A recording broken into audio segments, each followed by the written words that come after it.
New ইয়র্কের ম্যানহাটনে অবস্থিত জাতিসংঘের সদর দপ্তরে কান পাতলে এখন শোনা যাচ্ছে এক রুদ্ধশ্বাস, অভূতপূর্ব এবং অবিশ্বাস্য রাজনৈতিক ফিসফাস।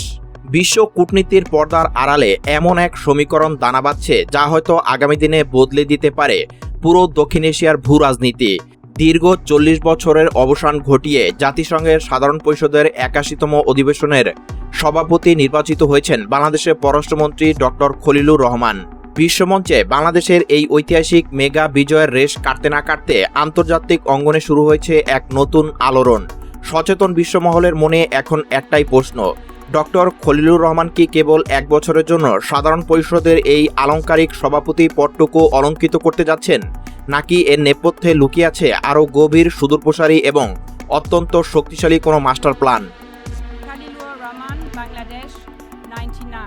আন্তর্জাতিক থিঙ্ক ট্যাঙ্কগুলোর দাবি, এই পুরো ঘটনার নেপথ্যে রয়েছে একটি গোপন ও মেগা মিশন, আর সেই মিশনের মূল কেন্দ্রবিন্দুতে রয়েছেন বাংলাদেশের নোবেল বিজয়ী ব্যক্তিত্ব ডক্টর মোহাম্মদ ইউনূস।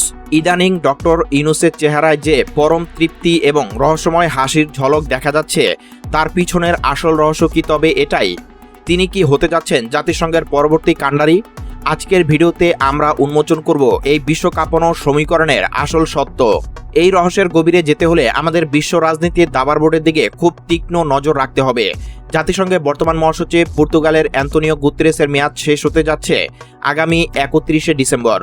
অর্থাৎ বিশ্বের সবচেয়ে বড় এই কূটনৈতিক সংস্থার শীর্ষ পদে আগামী দিনে কে বসবেন তা নিয়ে পরাশক্তিদের মধ্যে ইতিমধ্যে এক অদৃশ্য স্নায়ুযুদ্ধ শুরু হয়ে গেছে। আর সবচেয়ে বড় চমক এবং সমীকরণের জায়গাটি হলো, এই ঐতিহাসিক মহাসচিব নির্বাচনটি অনুষ্ঠিত হতে যাচ্ছে খোদ বাংলাদেশের ডক্টর খলিলুর রহমানের সভাপতিত্বে। সাধারণ পরিষদের ৮১তম অধিবেশনে সভাপতি হিসেবে ডক্টর খলিলুর রহমানের হাতুড়ির আঘাতে চূড়ান্ত হবে জাতিসংঘের আগামী দিনের ভাগ্য। সম্ভাব্য প্রার্থীদের তালিকায় যখন বিভিন্ন দেশের সাবেক রাষ্ট্রনেতা এবং বাঘা বাঘা কূটনীতিকদের নাম ঘুরপাক খাচ্ছে, ঠিক তখনই অত্যন্ত সুকৌশলে এবং অনানুষ্ঠানিকভাবে সেই তালিকায় ভাসিয়ে দেওয়া হয়েছে ডক্টর মোহাম্মদ ইউনূসের নাম। ডক্টর ইউনূস আন্তর্জাতিক পরিমণ্ডলে কোনো সাধারণ নাম নয়, তার রয়েছে এক আকাশচুম্বী বৈশ্বিক গ্রহণযোগ্যতা। ২০০৬ সালে নোবেল শান্তি পুরস্কার অর্জন, ক্ষুদ্র ঋণের ধারণা দিয়ে বিশ্বজুড়ে দারিদ্র্য বিমোচন এবং ৩-০ বা ৩-০ ধারণার মাধ্যমে বৈশ্বিক উন্নয়ন ইস্যুতে তার দীর্ঘ কয়েক দশকের অভিজ্ঞতা তাকে এই পদের জন্য এক অপ্রতিদ্বন্দ্বী ও আলোচিত নামের তালিকায় নিয়ে এসেছে। পশ্চিমা বিশ্ব, বিশেষ করে আন্তর্জাতিক এলিট মহলে তার যে অবাধ বিচরণ এবং গ্রহণযোগ্যতা, তাতে তাকে জাতিসংঘের সর্বোচ্চ নেতৃত্বের উপযোগী ব্যক্তিত্ব হিসেবে মেনে নেওয়ার আলোচনা মোটেও অমূলক বা অবাস্তব নয়। কিন্তু প্রশ্ন হলো, বিশ্ব রাজনীতি কি সত্যি ডক্টর মোহাম্মদ ইউনূসের মতো একজন ব্যক্তিত্বকে এই চরম ক্ষমতার চেয়ারে বসতে দিবে? জাতিসংঘের মহাসচিব হওয়ার পথ কিন্তু মোটেও মসৃণ কোনো রাস্তা নয়। এটি পদে পদে ভেটো এবং পরাশক্তিদের নিজস্ব স্বার্থের জালে ঘেরা এক জটিল গোলকধাঁধা। এখানে আঞ্চলিক ভারসাম্যের একটি অলিখিত এবং অত্যন্ত কড়া নিয়ম রয়েছে, যাকে বলা হয় আঞ্চলিক রোটেশন নীতি। বিগত ২০০৭ থেকে ২০১৬ সাল পর্যন্ত দক্ষিণ কোরিয়ায় বান কি মুন এশিয়া অঞ্চল থেকে মহাসচিবের দায়িত্ব পালন করেছেন। এরপর ২০১৭ সাল থেকে টানা ২ মেয়াদে ইউরোপীয় অঞ্চলের প্রতিনিধিত্ব করেছেন অ্যান্তোনিও গুতেরেস। জাতিসংঘের সেই রোটেশন নীতি অনুযায়ী এবার মূলত আফ্রিকা বা লাতিন আমেরিকার অঞ্চল থেকে কোনো প্রার্থীর মহাসচিব হওয়ার কথা। তবে আন্তর্জাতিক রাজনীতিতে নিয়ম ভাঙার খেলাটা সবসময় পরাশক্তিদের ইশারাতেই হয়ে থাকে।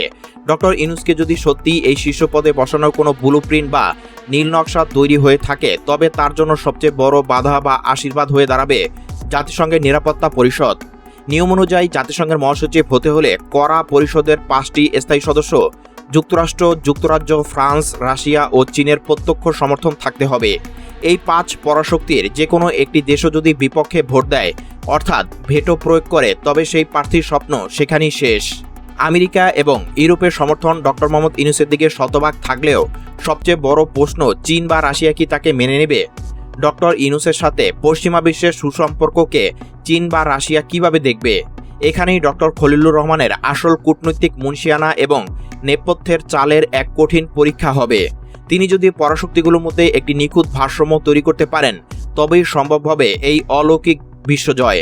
তবে এই চকচকে আন্তর্জাতিক গৌরবের আড়ালে লুকিয়ে আছে এক ভয়ঙ্কর অন্ধকার এবং আতঙ্কজনক রাজনৈতিক সমীকরণ, যা শুনলে যে কোনো স্বাধীনতাকামী বাংলাদেশি মেরুদণ্ড দিয়ে ঠান্ডা স্রোত বয়ে যাবে। কট্টর সমালোচক এবং ভূরাজনৈতিক বিশ্লেষকরা বলছেন, ডক্টর ইউনূসকে মহাসচিবের দৌড়ে সামনে আনা বা ডক্টর খলিলুর রহমানকে সাধারণ পরিষদের সভাপতি বানানো এসব কোনো বিচ্ছিন্ন ঘটনা নয়, বরং এগুলো হলো পরাশক্তি আমেরিকার এক সুগভীর এবং দীর্ঘমেয়াদী ভূরাজনৈতিক চালের অংশ। একবার ঠান্ডা মাথায় ভেবে দেখুন, জাতিসংঘের সদর দপ্তর অবস্থিত আমেরিকা নিউ ইয়র্ক শহরে, আর কাকতালীয়ভাবে এই নিউ ইয়র্ক শহরে অত্যন্ত দাপটের সাথে মাথা উঁচু করে দাঁড়িয়ে আছে ডক্টর ইউনূসের গ্রামীণ আমেরিকা বা গ্রামীণ সেন্টার। জাতিসংঘের বাজেটে সিংহভাগ অর্থায়ন, ভেটো ক্ষমতা এবং বৈশ্বিক এজেন্ডা বাস্তবায়নের কলকাঠি সবই কার্যত আমেরিকার হাতের মুঠোয়। এই জাতিসংঘকে পিছনে থেকে নিয়ন্ত্রণ করা বিশ্বব্যাংক এবং আইএমএফের মতো আর্থিক সংস্থাগুলো এক অর্থে আমেরিকার প্রভাবধীন প্রতিষ্ঠান। ইতিহাসের পাতায় নজর দিলে দেখা যায় জাতিসংঘের এই আমেরিকান তোষণ নীতির কারণে বহু বিশ্বনেতা অতীতে চরম ক্ষোভ প্রকাশ করেছেন। কিউবার কিংবদন্তি বিপ্লবী নেতা ফিদেল ক্যাস্ট্রো জাতিসংঘকে সরাসরি একটি মার্কিন পুতুল সংস্থা আখ্যা দিয়ে বলেছিলেন, জাতিসংঘ একটি জঘন্য থিয়েটার যেখানে মার্কিন যুক্তরাষ্ট্র তার নিজের ইচ্ছা অনুযায়ী নাটক পরিচালনা করে। ফ্রান্সের সাবেক দাপুটে প্রেসিডেন্ট শার্ল দ্য গোল জাতিসংঘকে চরম তাচ্ছিল্য করে বলেছিলেন, জাতিসংঘ স্রেফ একটি বকবক করার জায়গা ছাড়া আর কিছুই নয়। এমনকি সাবেক সোভিয়েত ইউনিয়নের প্রখ্যাত নেতা নিকিতা ক্রুশ্চেভও জাতিসংঘকে আমেরিকার রাজনৈতিক এবং সাম্রাজ্যবাদী হাতিয়ার হিসেবে উল্লেখ করেছিলেন। আন্তর্জাতিক বিশ্লেষকদের অনেকে আজ জাতিসংঘকে পরাশক্তিদের আড্ডা দেওয়ার একটি এলিট ক্লাব ছাড়া আর কিছুই মনে করেন না। আর ঠিক এই কারণেই বাংলাদেশে খলিলুর রহমান যখন এই থিয়েটারের ৮১তম অধিবেশন পরিচালনার জন্য নির্বাচিত হয়েছেন, তা বাংলাদেশের জন্য চরম গৌরবের পাশাপাশি এক বিশাল উদ্বেগ এবং আতঙ্কের বিষয় হয়ে দাঁড়িয়েছে। জাতিসংঘের মাধ্যমে আমেরিকার যুগে যুগে বিভিন্ন উন্নয়নশীল বা স্বল্পোন্নত দেশগুলোকে সুকৌশলে নিজেদের নিয়ন্ত্রণে এনেছে। মানবাধিকার, গণতন্ত্র বা বিশ্বশান্তির ধোয়া তুলে অর্থনৈতিক নিষেধাজ্ঞা বা স্যাংশনের যে কুটিল রাজনীতি আমেরিকা বিশ্বজুড়ে খেলে থাকে, তার প্রধান মঞ্চই হলো এই জাতিসংঘ। আন্তর্জাতিক ভূরাজনৈতিক বিশ্লেষকদের মতে বাংলাদেশে খলিলুর রহমানকে জাতিসংঘের সাধারণ অধিবেশনের সভাপতি বানানো এবং ডক্টর ইউনূসকে মহাসচিব পদের জন্য সামনে নিয়ে আসার এই পুরো প্রক্রিয়াটি মূলত আমেরিকার ইন্দো প্যাসিফিক সামরিক ও কৌশলগত পরিকল্পনার একটি অবিচ্ছেদ্য অংশ হতে পারে। বঙ্গোপসাগরের বুকে বাংলাদেশের যে অত্যন্ত গুরুত্বপূর্ণ ভৌগোলিক অবস্থান রয়েছে, তা চীনের বলয় থেকে চিরতরে বের করে এনে সম্পূর্ণভাবে আমেরিকান বলকে বা প্রভাবে ঢুকিয়ে ফেলাই কি এই মাস্টার প্ল্যানের মূল লক্ষ্য? আমেরিকা খুব ভালো করেই জানে বাংলাদেশের মতো একটি রাষ্ট্রকে সরাসরি সামরিক শক্তি দিয়ে নিয়ন্ত্রণ করার চেয়ে তাদের দেশের প্রভাবশালী নেতাদের আন্তর্জাতিক বড় বড় পদ এবং পুরস্কারের হাতছানি দেখিয়ে নিজেদের স্বার্থ হাসিল করা অনেক বেশি সহজ। এই চরম বাস্তবতায় দাঁড়িয়ে আজ বাংলাদেশের ভবিষ্যৎ স্বাধীনতা এবং সার্বভৌমত্ব এক সূক্ষ্ম সংকটের মুখে পড়তে যাচ্ছে। একদিকে বিশ্বমঞ্চে লাল সবুজের পতাকার জয় জয়কার এবং জাতিসংঘের সর্বোচ্চ আসনে বসার একটি মোহনীয় ঐতিহাসিক হাতছানি, আর অন্যদিকে পরাশক্তির দাবার বোর্ড নিছক একটি গুটি বা পুতুলে পরিণত হওয়ার ভয়ঙ্কর আশঙ্কা। ডক্টর খলিলুর রহমান কি পারবেন আমেরিকার এই প্রচ্ছন্ন চাপ এবং ইন্দো প্যাসিফিক কৌশলের জাল ছিন্ন করে বাংলাদেশ ফার্স্ট নীতি বজায় রাখতে?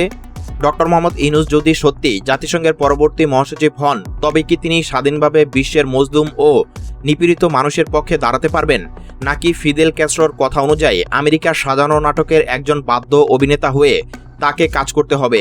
এ বিষয়ে আপনার চিন্তা ভাবনা কি? ডক্টর ইউনূসের জাতিসংঘের মহাসচিব হওয়ার সম্ভাবনাকে আপনি কিভাবে দেখছেন? আপনার মূল্যবান মতামত অবশ্যই নিচের কমেন্ট বক্সে লিখে জানান। ভিডিওটি ভালো লাগলে একটি লাইক দিন এবং বন্ধুদের সাথে শেয়ার করুন।